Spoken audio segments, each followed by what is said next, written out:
Welcome to Creative Control, where you got Brendan on the mic. Yeah. And Mike on the mic. You just hold up another microphone to that mic. Feedback. Mike on mic is just sexy as it sounds.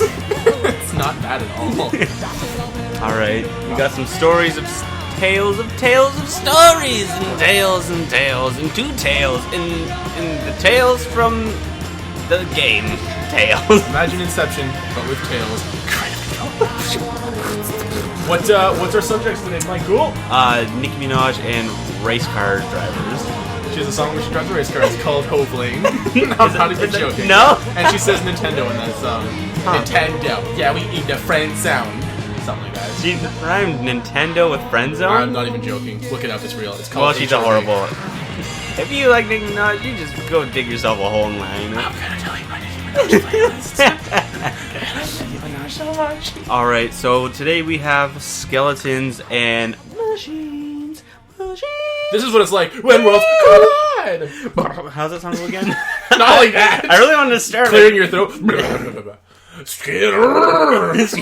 Hello there. I'm not even doing a voice. I'm just really moving my Today's cheeks. topics is skeletons and machines. Two completely unrelated topics, but a whole whack of fun. Oh yeah, this one was like tough to come up with, but we used our brains and we came up with it. 5. Nice. All right, Michael, go ahead and flip that coin and see who goes first. Are you calling the fox or are you calling the Can we get five? like a fucking spinning wheel? I think we deserve a spinning wheel for fans at least. Do you think Popeyes would lend one to us for like ever?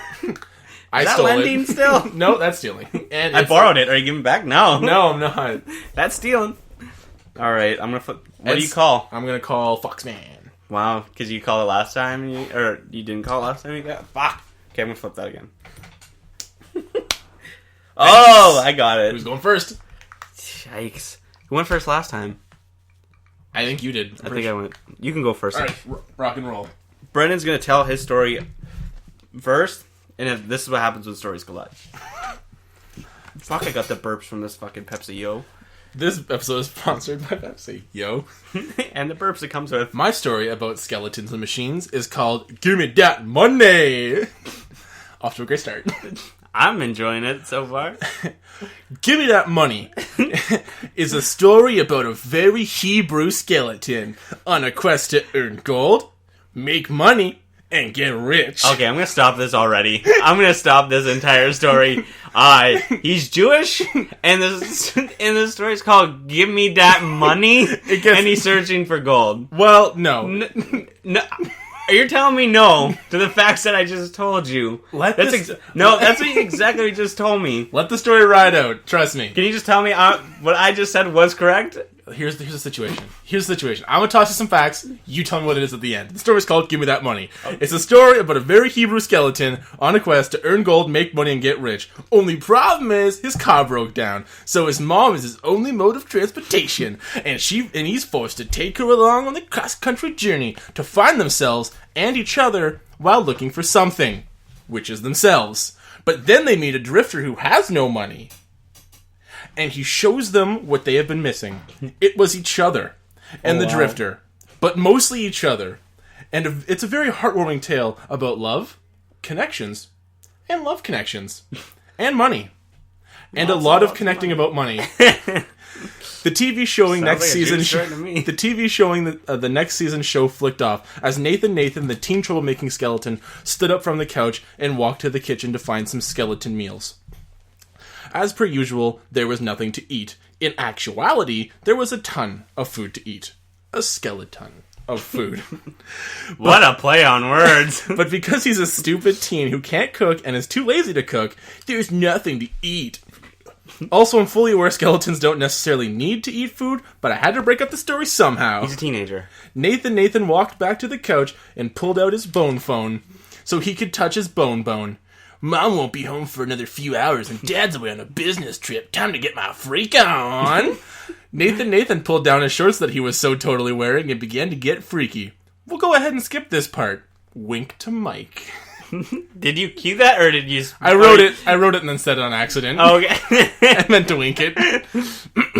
After a super sweet J.O. sesh, 13 Kleenexes, and about 30 tears over Jessica Big Bush... Hell yeah. Nathan was ready to start his day. It was around 3:30 Eastern Skeleton time, so it was about 1:30 our time. And it was a nice Saturday afternoon when Nathan decided perhaps he would go for a stroll to the local arcade. Yay. Now Nathan could have walked all the way around town to catch the bus over to Skelaware, which is like a scarier Delaware, or as most people call it, North Dakota. It's more north. How does it get more north? That's North Dakota. Alternatively, Nathan could walk through the forest his mom was always nagging him not to walk through. He recalled in memory, "Oh, fuck me, Bone Daddy! Stick that huge femur in my rib cage!" That's dirty. Nathan stood there blank. "I have some shit I need to work out," thought Nathan. Nathan then drew back the proper memory. "But Mom," cried Nathan, "everyone's gonna be there, all my friends. Skella Steve, Skella Tom, Skella Ben, and Jessica Big Bush. I've told Oh my god, he had nudes of Jessica Big Bush? Or Yeah. was he just like Facebook creeping her? Well, and he J.O.'d, but then cried because he doesn't have Jessica Big Bush, and that's what made him really Okay, sad. but like, did she have nudes online? Or No, was it she's a teen dude. Or he's just going That's through her illegal. Facebook. No. Alright. Now, Nathan, I'm just trying to like figure it all. Just trying to see it in my mind. Now, Nathan, if I've told you once, I've told you 1,000 times, groaned Nathan's mom. You know what they do to Skella people at the bonfires, don't you? They take your best bones and use them to roast marshmallows. Then your bones will be all black, and we just can't have that. Oh. But Mom, Nathan tried to interject. And what if you go swimming and get your goodie wet, Nathan? Nathan's mom said, obviously ignoring him. You're gonna mess up your goodie. Then you're gonna be calling me at all god-awful hours of the night, coming to pick you up, calling me on your bone phone, using your data. And don't think I don't know what you do with your bone phone. You're dirty, and you should be ashamed. You're ashamed, God's watching ya.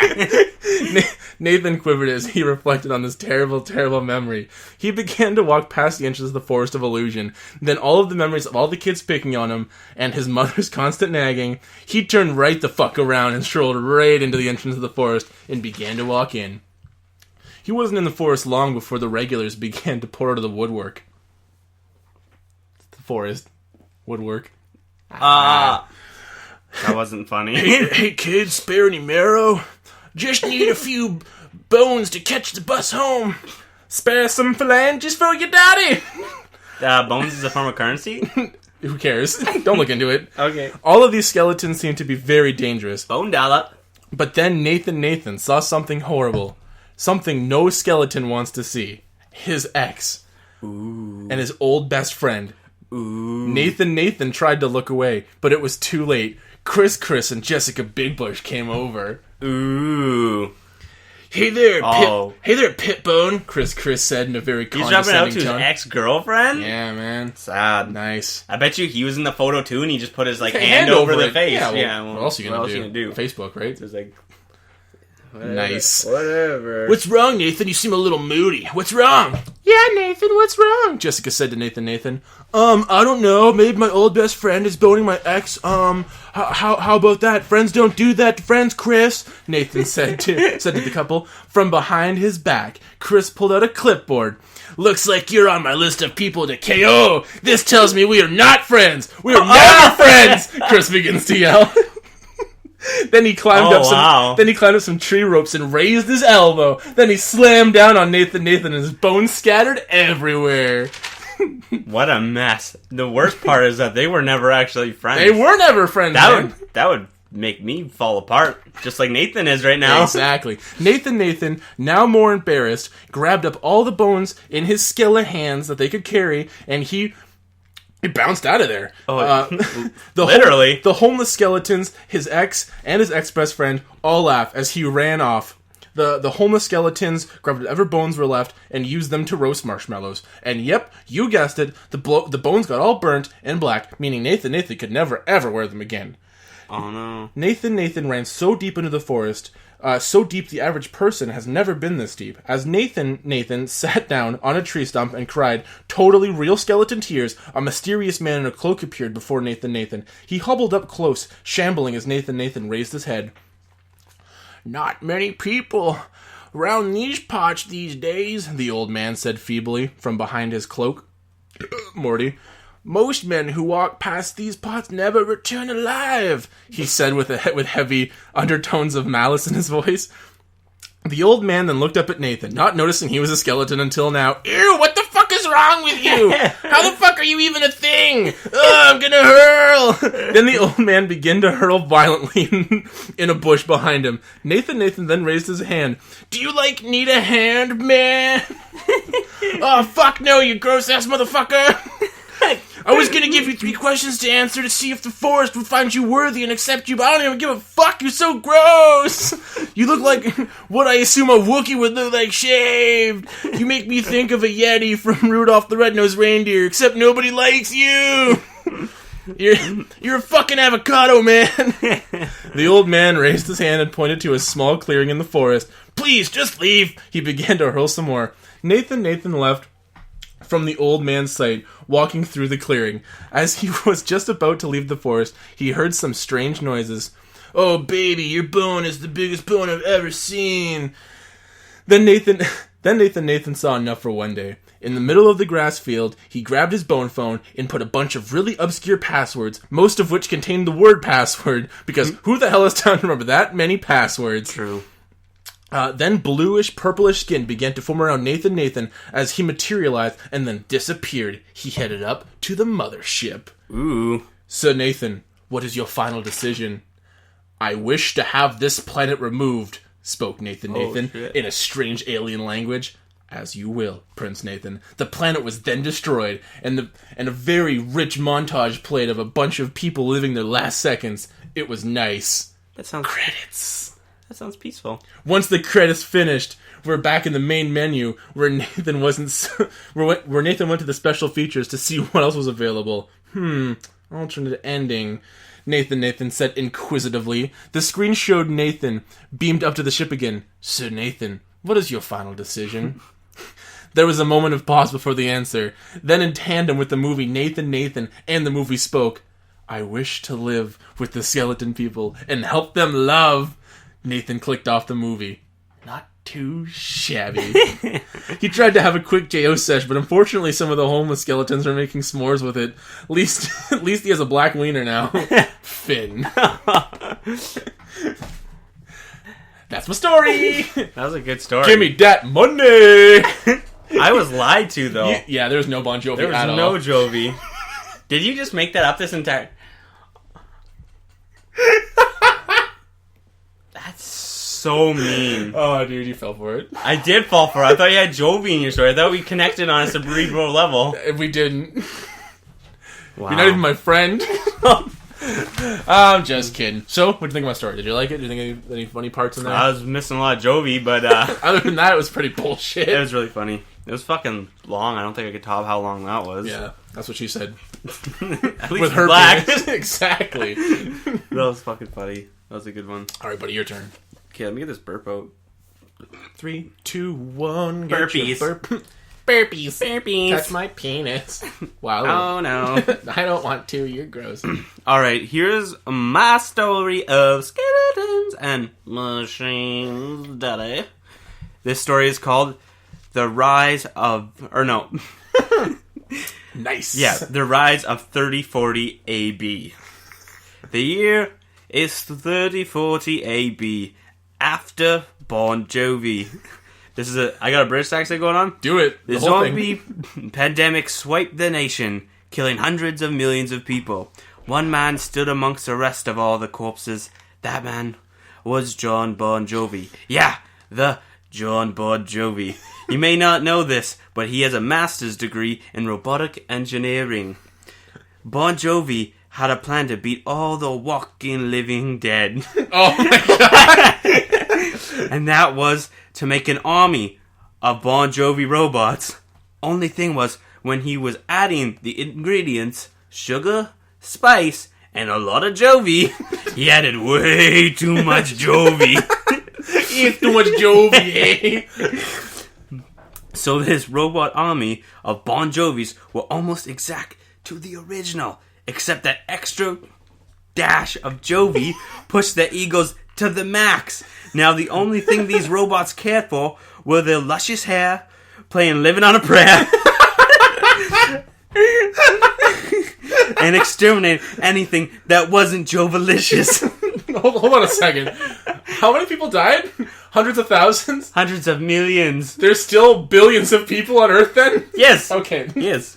And they're exterminating all the Joe-valicious non-ones. Oh, fuck. Yes.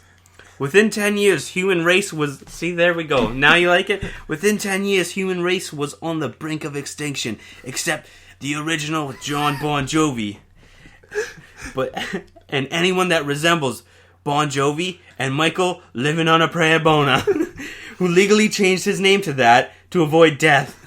And the Jovi bots loved him. They kept him around as their servant. But he didn't care, because he got to hear Living on a Prayer all day. Every day. Nice pause. Quietly hidden away, Jovi was nestled in an underground bunker, strumming a couple chords. On a steel horse I ride, I'm not wanted, dead or alive. And a little tear ran down Jovi's cheek. By this time, the zombie apocalypse was half wiped out, but they were now skeletons. With every year passed, they became smarter, more self-aware. Hey Tyler, does my ass look fat to you? Asked the skeleton man. As the skeleton man looks in the mirror, checking out his bones. No, honey, you look gorgeous. So who we eating tonight? There is not much options anymore, said the other skeleton, Tyler. What race is that skeleton? Is he Austin Powers or is he fucking... They can be whatever the fuck they want. They're skeletons, fuck off! The skeleton hardly thinks. How about Zach? I changed it. How about Dak? The other skeleton replies, we ate him. We ate all of them. Dick's a person? You know what we could do, Matt? We can try and eat the flesh off those Bon Jovi bots. Matt turns with a smile on his face. Yeah, let's do that. So the skeleton brigade gets together. The skeleton dressed in camo approaches a podium, speaking to a bunch of other skeletons. Good day, men. Some of you will die today. Again. Some of you will be turned into bone guitars, which is actually fucking cool. And then Commander Skeleton starts rocking some sexy ass guitar. Da-gent, bam wham. Okay, I'm not gonna take any drinks while you're telling your story. I'm gonna fucking spit all my drink everywhere. Jen. That's how most guitar playing goes. Mm-hmm. Dick. Then Commander Skeleton puts on his serious skull. He had like a regular skull. He just swaps it for like. Yeah, he's like, they're not taking me seriously. I'll hop on this fucking serious skull. Okay, so we need to show them we're not what they. We're not what. That in and of itself is a Bon Jovi lyric. So we need to show them we're not what the friends think. We're not Mr. Friendly. And if they come for us, we're lifting them 10 feet.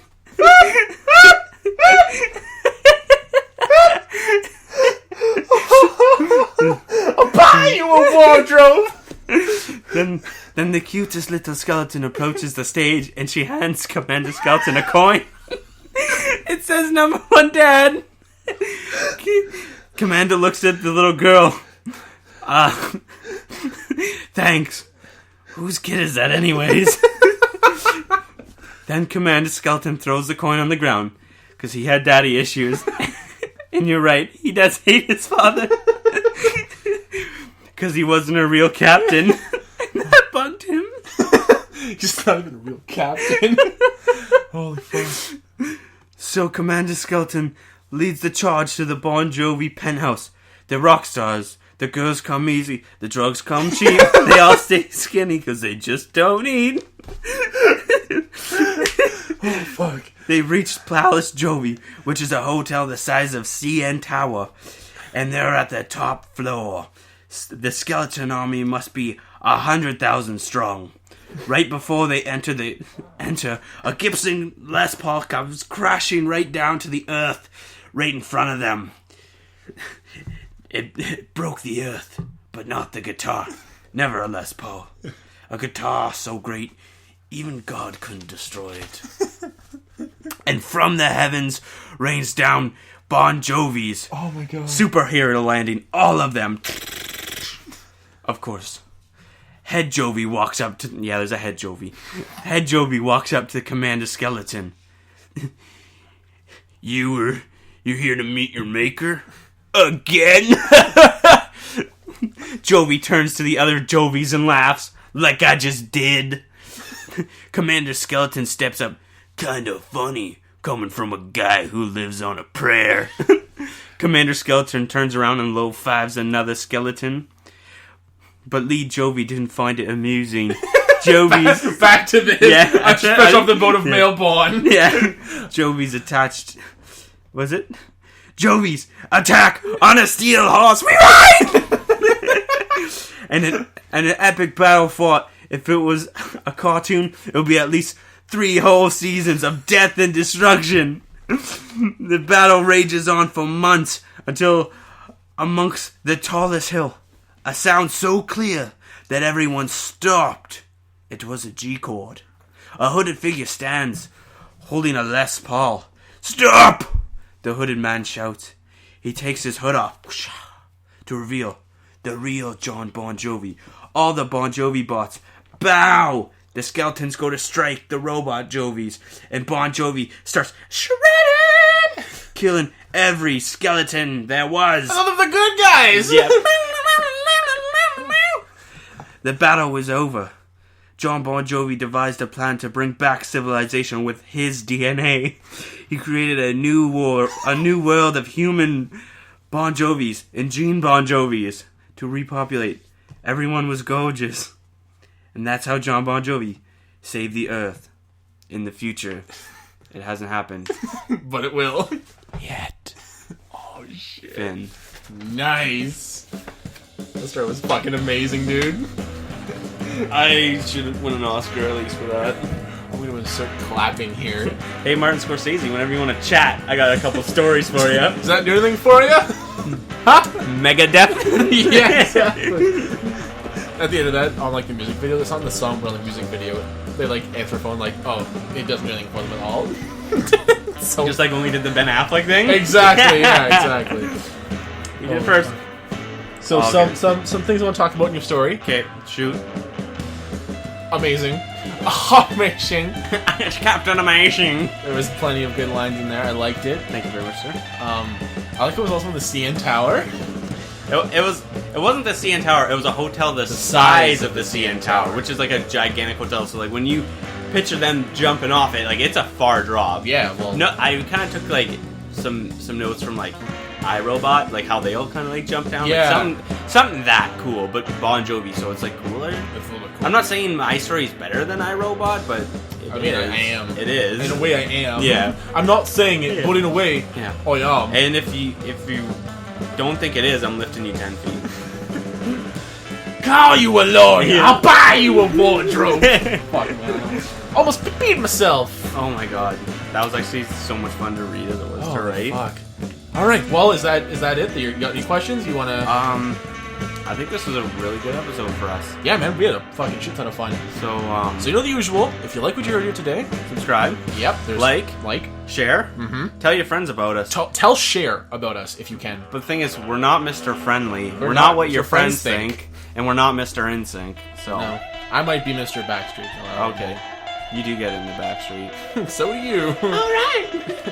All right. It's on a Steel Hardware ride. We are out of here. We are out of here. Dead or alive. Get on my horse, Brendan. We only have one. Sha! Production only pays for one. Paid for a pony. Yeah, it's just one of those horse heads on a stick. Shut up! They can't see it. Oh fuck! It's a real horse. It's a big horse. Nay. Nay. Say nay to horseplay. Yeah. All right. Bye. Stay away from pugs.